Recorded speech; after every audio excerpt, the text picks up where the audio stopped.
लखनऊ से अधिक बार हम लोग जेल में गए और 250 मुकदमे मेरे ऊपर लगाए गए।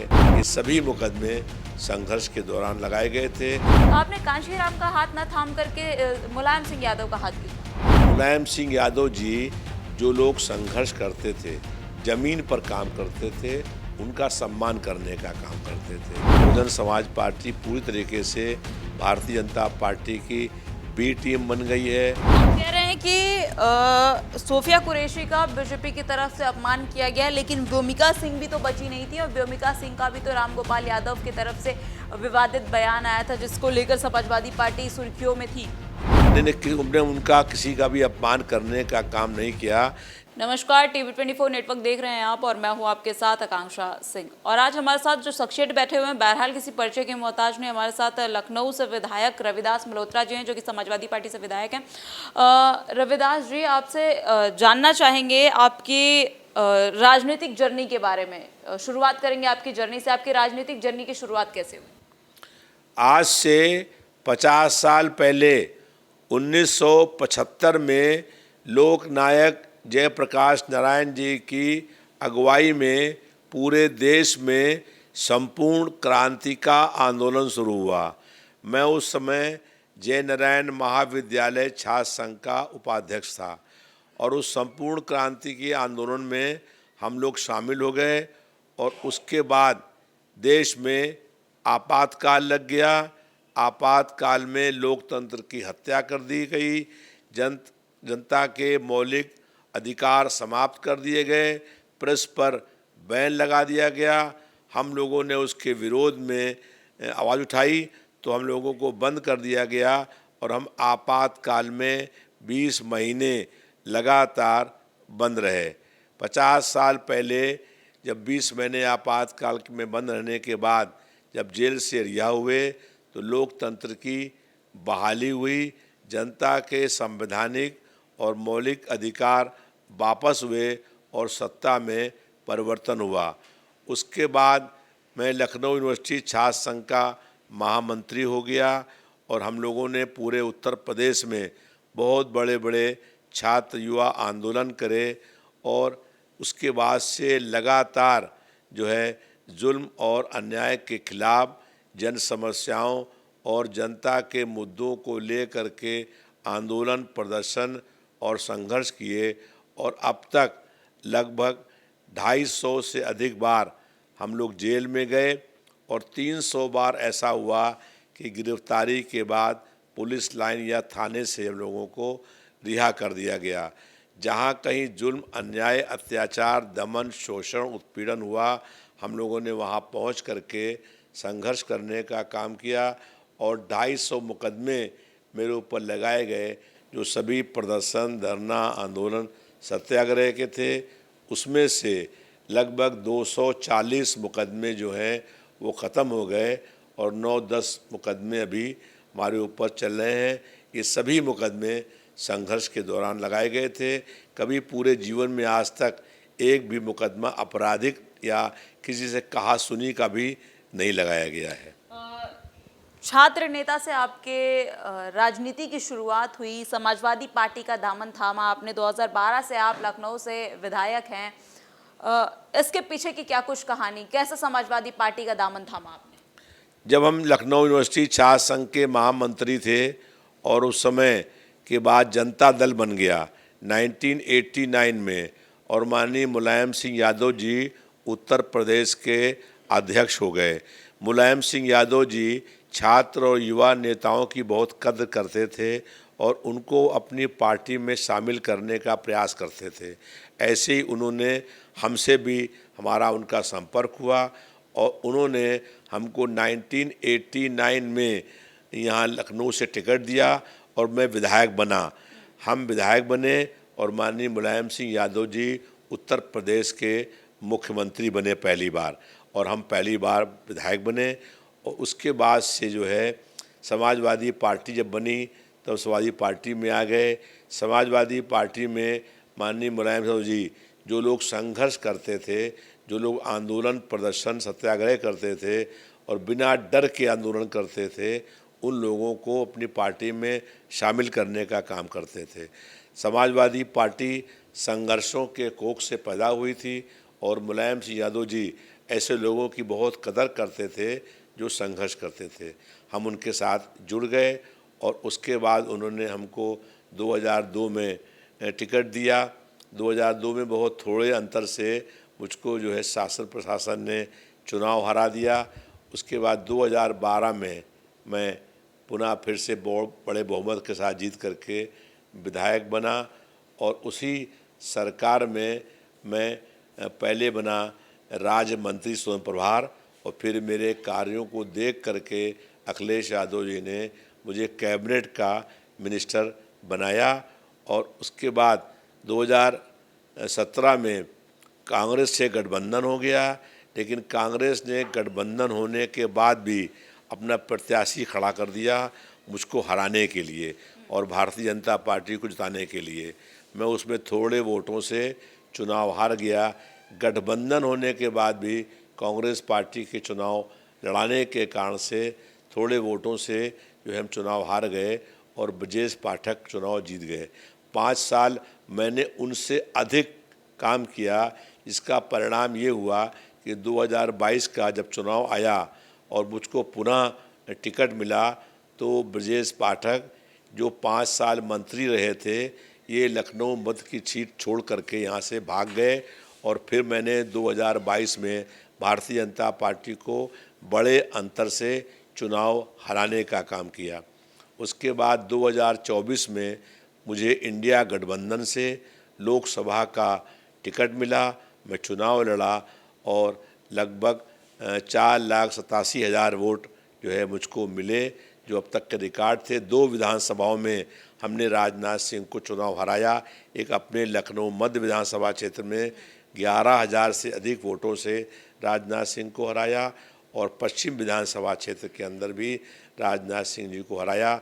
3 में वो जीते, 2 में हम जीते। प्रशासन का बहुत भारी दबाव था, प्रशासन खुल करके भाजपा के साथ था।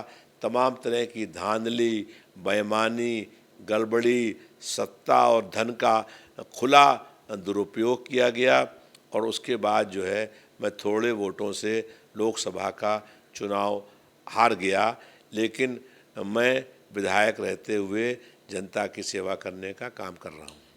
मैं जानना चाहूँगी आपसे कि जिस तरीके से राजनीति की आपकी शुरुआत हुई और फिर आप समाजवादी पार्टी का दामन थामे, उस समय पर अगर बात की जाए तो जनता दल के बाद एक बीएसपी की पार्टी भी थी, कांशीराम उसके संस्थापक थे। काफ़ी उस समय में मजबूत पार्टी हुआ करती थी। तो आपने कांशीराम का हाथ न थाम करके मुलायम सिंह यादव का हाथ क्यों थामा?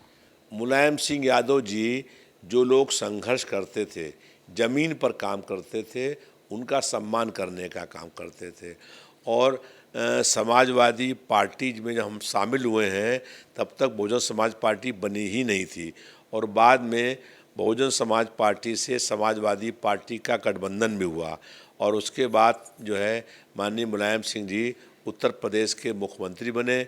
बाद में मायावती ने भाजपा से गठबंधन करके सरकार को तोड़कर गिरा दिया और 6 महीने के लिए 6 महीने भाजपा, 6 महीने बीएसपी के मुख्यमंत्री बने और बहुजन समाज पार्टी का आज जनाधार ख़त्म हो गया है। बहुजन समाज पार्टी पूरी तरीके से भारतीय जनता पार्टी की बी टीम बन गई है और सबसे बड़ी बात यह है कि हर चुनाव में, चाहे चुनाव लोकसभा का हो, चाहे विधानसभा का हो, चाहे कोई चुनाव हो, लेकिन मायावती जी या बीएसपी के अंदर बिना पैसे दिए हुए टिकट नहीं मिलता है। कभी बहुजन समाज पार्टी पर आरोप लगा रहे हैं कि वो बीजेपी की बी टीम बनकर काम कर रही है, लेकिन प्रदेश अध्यक्ष बीजेपी के कहते हैं, बीएसपी के कहते हैं कि आप लोग जो है बीजेपी की बी टीम बन के काम करते हैं और अक्सर चुनाव में, चाहे लोकसभा का चुनाव ले लीजिए या फिर अन्य राज्यों के चुनाव ले लीजिए, कांग्रेस और समाजवादी पार्टी बी टीम बनकर काम करती है बीएसपी की। भारतीय जनता पार्टी का विकल्प उत्तर प्रदेश में समाजवादी पार्टी है। हमारे 100 से अधिक विधायक हैं और बहुजन समाज पार्टी का के एक विधायक हैं, वो भी विधानसभा में कभी आते नहीं हैं। तो बहुजन समाज पार्टी जो है उसका जन आधार ख़त्म हो गया है। अभी चुनाव लोकसभा के हुए तो लोकसभा के चुनाव में समाजवादी पार्टी सबसे बड़ी पार्टी के रूप में उभरी, नंबर 1 की पार्टी बनी। तो जब हम उत्तर प्रदेश में समाजवादी पार्टी ही विकल्प है, समाजवादी पार्टी सबसे बड़ी पार्टी है, लोकसभा के चुनाव में हमने भारतीय जनता पार्टी को भी 2 नंबर 2 पर कर दिया और नंबर 1 पर आज जो है समाजवादी पार्टी है। जबकि कांग्रेस पार्टी से हमारा गठबंधन था, उनकी भी 6 सीट जीती हैं, लेकिन उनकी सीट 6 जो जीती हैं उनको अलग भी कर दें तब भी समाजवादी पार्टी सबसे बड़ी पार्टी है। जो सबसे बड़ी पार्टी है वो किसी की बी टीम कैसे हो सकती है। बहुजन समाज पार्टी के 2024 से पहले 10 सांसद थे और आज 0 हो गया, 1 सांसद भी नहीं है, तो बी टीम कौन बन गई। बहुजन समाज पार्टी ने अपना सारा वोट बैंक जो है वो बीजेपी में ट्रांसफ़र करने का प्रयास किया और कुछ ट्रांसफ़र हुआ भी, लेकिन अधिकांश वोट समाजवादी पार्टी में आ गया और समाजवादी पार्टी इस समय उत्तर प्रदेश की सबसे बड़ी पार्टी है। अगर लोकसभा चुनाव में जो चुनाव हुआ था उसमें जिन विधानसभाओं को आप देखें तो 244 विधानसभाओं में समाजवादी पार्टी नंबर 1 पर पार्टी थी। अगर वही आधार मान लिया जाए तो भी इस समय समाजवादी पार्टी की उत्तर प्रदेश में सरकार बनना तय है और सबसे बड़ी पार्टी है। भारतीय जनता पार्टी का विकल्प उत्तर प्रदेश में केवल समाजवादी पार्टी है और कोई नहीं। 27 के अगर चुनाव की बात कर ली जाए या पिछले अगर हाल ही में जो 24 का चुनाव हुआ है लोकसभा का चुनाव, उसमें देखा जाए पीडीए के मुद्दे को आप लोगों ने धार दिया, समाजवादियों ने धार दिया, चौपाल लगाई गई तमाम जगहों पर। लेकिन अब 27 के चुनाव में इमरान मसूद जो कि कांग्रेस के सांसद हैं वो आप लोगों के खिलाफ खड़े दिखाई पड़ रहे हैं। लगातार वो बयान दे रहे हैं कि मुसलमानों को दरी बिछाने का काम दिया जाएगा अगर समाजवादी पार्टी की सरकार आती है तो। ऐसे में बीएसपी जो है, बीएसपी भाईचारा अभियान चला रही है, यानी कि पिछड़े दलितों का अगर वोट बैंक की बात की जाए तो आप लोग भी पिछड़े दलितों की बात कर रहे हैं, बीएसपी भी कर रही है और इमरान मसूद जिनके साथ आपका अलायंस है कांग्रेस के साथ, वो भी आपके खिलाफ जाकर बात कर रहे हैं। देखिए, पीडीए हमारी रणनीति है। पीडीए का अर्थ है पी से पिछड़ा, डी से दलित और ए के 4 अर्थ हैं। जब ये पीडीए का नाम रखा जा रहा था तब इसका नाम हो रहा था PDAAAA, तो वो नाम बहुत बड़ा था और कहने में उस पर दिक्कत होती। तो ए के 4 अर्थ हैं। ए से अल्पसंख्यक है, अल्पसंख्यक में मुसलमान है, ईसाई हैं, जैन हैं और सिख हैं। दूसरे ए का अर्थ है आधी आबादी, जो महिलाओं की है, ये आधी आबादी है। ए से तीसरा अर्थ है जो अगड़े हैं और गरीब और कमज़ोर हैं वो हैं, और ए से आदिवासी हैं। तो इन लोगों की आबादी 90% है जिनके लिए हम लोग संघर्ष करने का काम कर रहे हैं, जिनको उनके हक, अधिकार, न्याय और सम्मान, इसकी लड़ाई लड़ने का काम कर रहे हैं। और जो आज बहुत समय से वंचित हैं, जिनको उनका हक और अधिकार नहीं मिला है, जिनको न्याय और सम्मान नहीं मिला है, उनकी लड़ाई लड़ने का हम लोग काम कर रहे हैं। पीडीए का एक और अर्थ है पीड़ित, पी से पीड़ित, डी से दुखी, ए से अपमानित। तो जो पीड़ित हैं, दुखी हैं, अपमानित हैं, उन लोगों को हम साथ जोड़ करके 2027 में बहुत प्रचंड बहुमत के साथ सरकार बनाने जा रहे हैं। जनता हमारे पक्ष में खड़ी हो गई है, सत्ता परिवर्तन का बिगुल बज गया है और प्रदेश की जनता का भारतीय जनता पार्टी से मोह भंग हो गया है। प्रदेश की जनता में भाजपा के खिलाफ बहुत आक्रोश व्याप्त है, क्योंकि जनता महंगाई, बेरोजगारी, भ्रष्टाचार, बढ़ते हुए अपराध और जो है बंद हो रहे स्कूल, स्वास्थ्य सेवाएं जो ध्वस्त हो गई हैं, उससे बहुत खिलाफ है। और जनता ये जान गई है कि भारतीय जनता पार्टी जनता के मुख्य मुद्दों पर बात नहीं करती है और जनता को भटकाने का काम करती है, नफ़रत फैलाने का काम करती है। इसलिए अब जनता सत्ता परिवर्तन करना चाहती है। अभी पहलगाम में आतंकी हमला हुआ, 26 निर्दोष लोगों की हत्या हुई और उसके बाद जो है वो देश की बहादुर सेना की एक टीम बनाई गई जिसने पाकिस्तान के 9 आतंकी ठिकानों पर हमला किया और उसकी अगुवाई कर रही थी डॉक्टर साफिया कुरैशी जी। और उसके बाद जब उनके अगुवाई में पाकिस्तान में कई कैंप को ढेर किया गया, कई उनके तोपों को, कई और मिसाइल को गिराया गया, उस बहादुर महिला का जो है वो साहस बढ़ाने के लिए उसकी प्रशंसा करने के स्थान पर भारतीय जनता पार्टी के लोग कह रहे थे कि वो आतंकियों की बहन है और कटी पिटी महिला को जो है हमला करने भेज दिया गया। तो पूरा सेना का और देश की पूरी नारी शक्ति का जो है वो अपमान करने का काम भारतीय जनता पार्टी ने किया। इसीलिए आज पूरे देश की महिलाएं जो हैं भाजपा के खिलाफ खड़ी हो गई हैं और भाजपा के जो केंद्र और प्रदेश सरकारों के प्रमुख हैं वो भी महिलाओं का सम्मान करने का काम नहीं करते हैं। इसलिए आज बहुत बड़ी संख्या में देश की गरीब महिला हो चाहे अमीर महिला हो, हम लोगों के साथ में खड़ी हो गई है। इसलिए अब सत्ता परिवर्तन होना तय हो गया है। आप कह रहे हैं कि सोफिया कुरैशी का बीजेपी की तरफ से अपमान किया गया, लेकिन व्योमिका सिंह भी तो बची नहीं थी और व्योमिका सिंह का भी तो रामगोपाल यादव की तरफ से विवादित बयान आया था जिसको लेकर समाजवादी पार्टी सुर्खियों में थी। नहीं, हमने उनका किसी का भी अपमान करने का काम नहीं किया।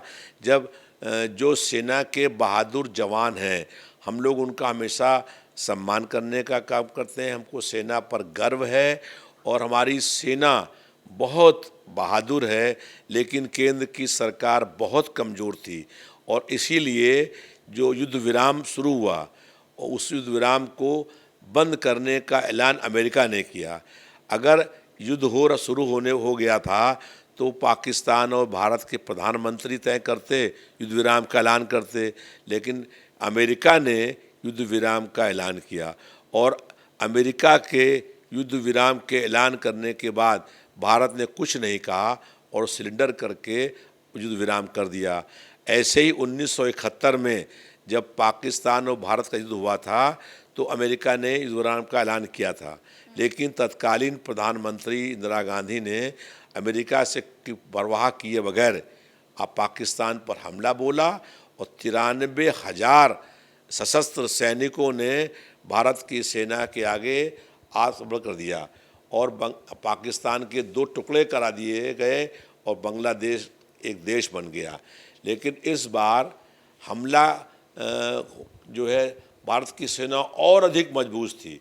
अगर वो चाहती केंद्र की सरकार तो आज पीओके हमारे कब्ज़े में होता। जो पहले 1971 में जिसने पाकिस्तान के 2 टुकड़े कर दिए भारत की सेना के बहादुर सेना ने, और उस सेना को इतना छूट भी नहीं दी गई कि पीओके पर हमला करके पीओके अपने कब्जे में कर ले, वो भी नहीं हो पाया। तो देश की सरकार बहुत कमज़ोर थी, इसलिए जो है वो अमेरिका ने युद्ध विराम का ऐलान किया। अगर भारत की सेना को छूट मिल गई होती तो 1 हफ्ते के अंदर जो है कराची में और पाकिस्तान के हर शहर में तिरंगा झंडा लहरा रहा होता। डेलीगेशन तो भेजा गया था, 51 सांसदों की डेलीगेशन को भेजा गया था अन्य राज्यों में और अन्य देशों में, और जाकर वहां पर बताने की, ऑपरेशन सिंदूर की कामयाबी को बताने की कोशिश की गई थी। आपके विधायक भी गए, आपके भी सांसद गए हुए थे, राजीव राय गए थे? हमारे पार्टी का कोई सांसद नहीं गया था, एक बात। दूसरी बात, आज से लोकसभा शुरू हुई है।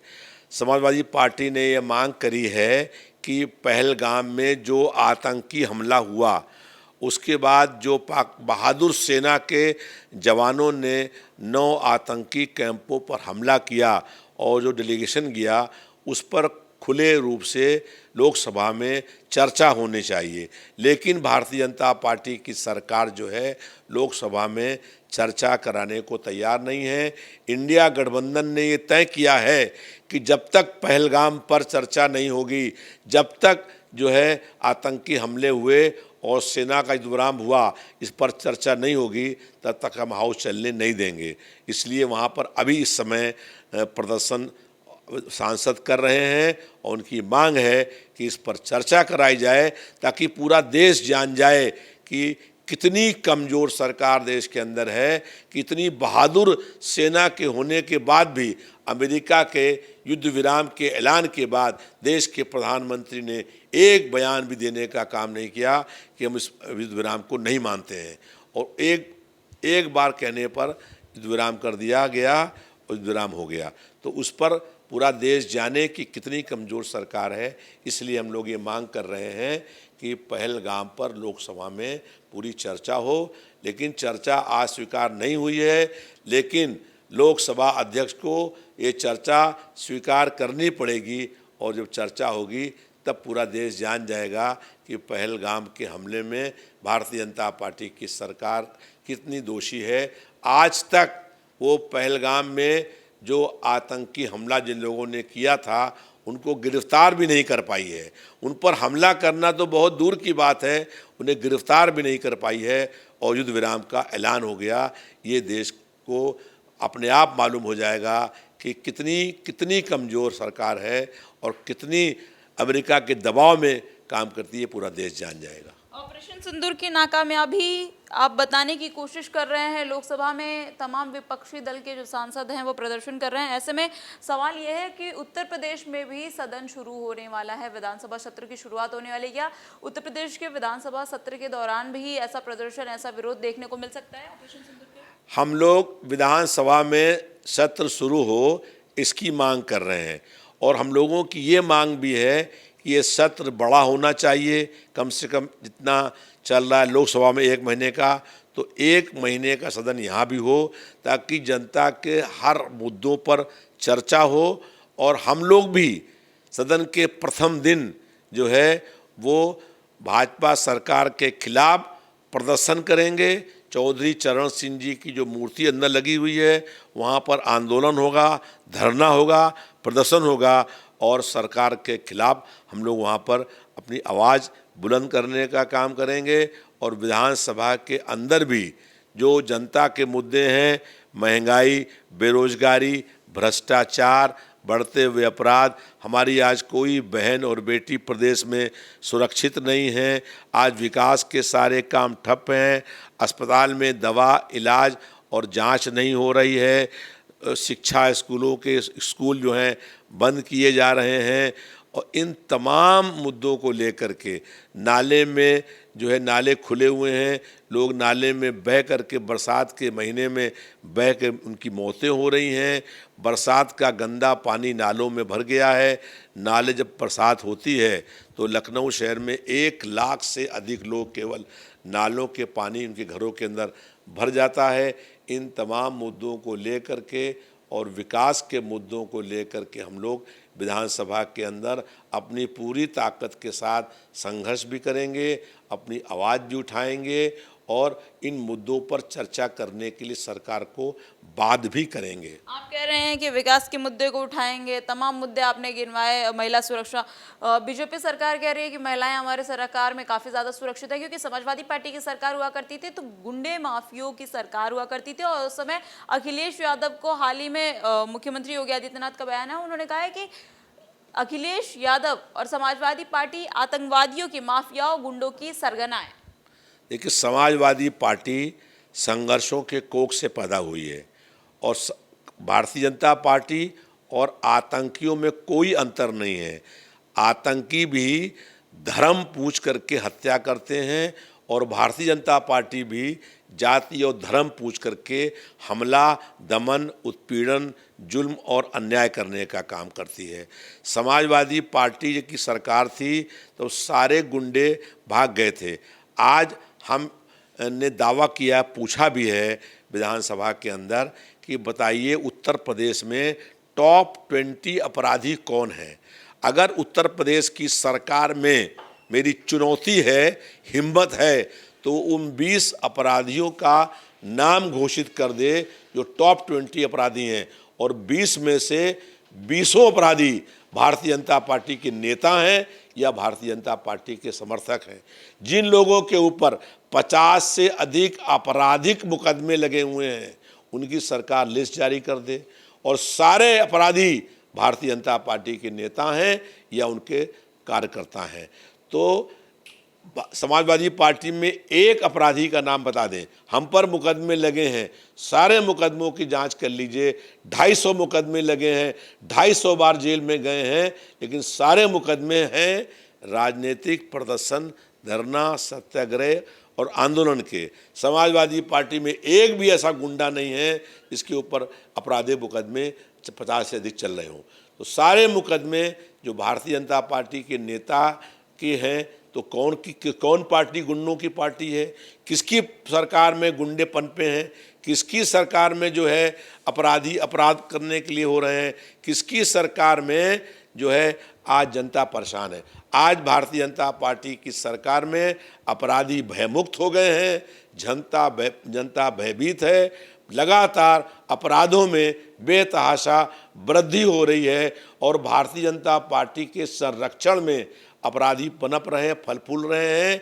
यहाँ तक कि जिन अपराधियों की पुलिस तलाश कर रही है, वो अपराधी उत्तर प्रदेश के एक डिप्टी सीएम की गाड़ियों में रोज घूमते हैं।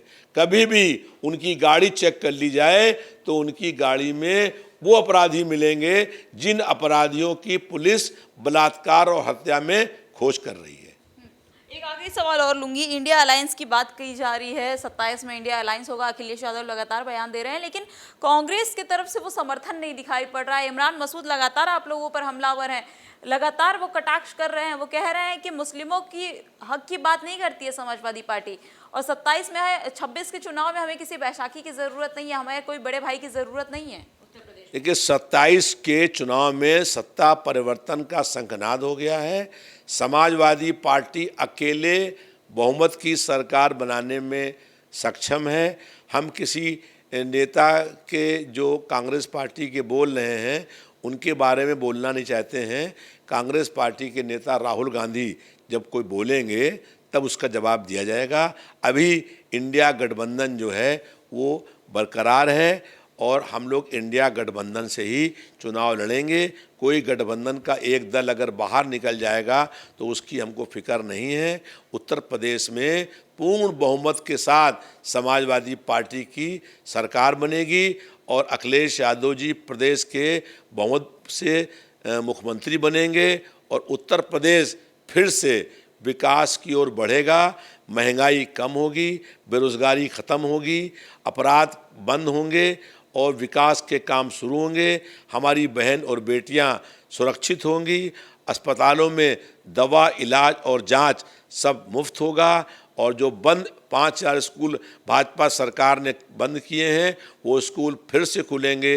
निःशुल्क शिक्षा होगी, रोटी कपड़ा सस्ता होगा, दवा पढ़ाई मुफ्त होगी। ये हमारा वादा है जनता से। और हम जनता को, जो हमारी गरीब महिलाएं हैं, समाजवादी पेंशन देते थे, उस पेंशन को भाजपा सरकार ने बंद कर दिया है। अखिलेश यादव जी जिस दिन प्रदेश सरकार के मुख्यमंत्री होंगे उसी दिन समाजवादी पेंशन शुरू होगी और 50 लाख से अधिक गरीब महिलाओं को हर महीने हम कम से कम 6000 रुपया मासिक रूप से पेंशन देने का काम शुरू करेंगे।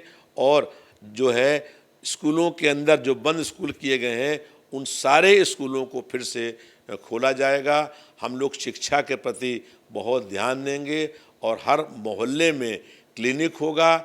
सरकारी स्कूलों की जो है हालत हम लोग ऐसे करेंगे जैसे कॉन्वेंट स्कूल में पढ़ाई होती है और फिर से 27 में उत्तर प्रदेश में खुशी की लहर होगी और अच्छे दिन आएंगे। बहुत बहुत धन्यवाद आपका। तो देखिए, आप थे हमारे साथ लखनऊ से समाजवादी पार्टी के विधायक रविदास मल्होत्रा, जिन्होंने तमाम मुद्दों पर खुलकर अपनी राय दी। उन्होंने बताया कि 27 के चुनाव में समाजवादी पार्टी के क्या कुछ एजेंडे होंगे, क्या कुछ मुद्दे होंगे, और साथ ही साथ उन्होंने इंडिया अलायंस पर भी खुलकर अपनी राय दी। और उन्होंने ये भी कहा है कि 27 के चुनाव में अगर अखिलेश यादव मुख्यमंत्री बनते हैं, यानी कि समाजवादी पार्टी की सरकार बनती है, तो वो जिस तरीके से पहले महिलाओं को पेंशन मिला करती थी, समाजवादी पेंशन, वो पेंशन फिर से एक बार दी जाएगी। वीडियो जर्नलिस्ट नफीस के साथ मैं आकांक्षा सिंह, लखनऊ से TV24 नेटवर्क के लिए।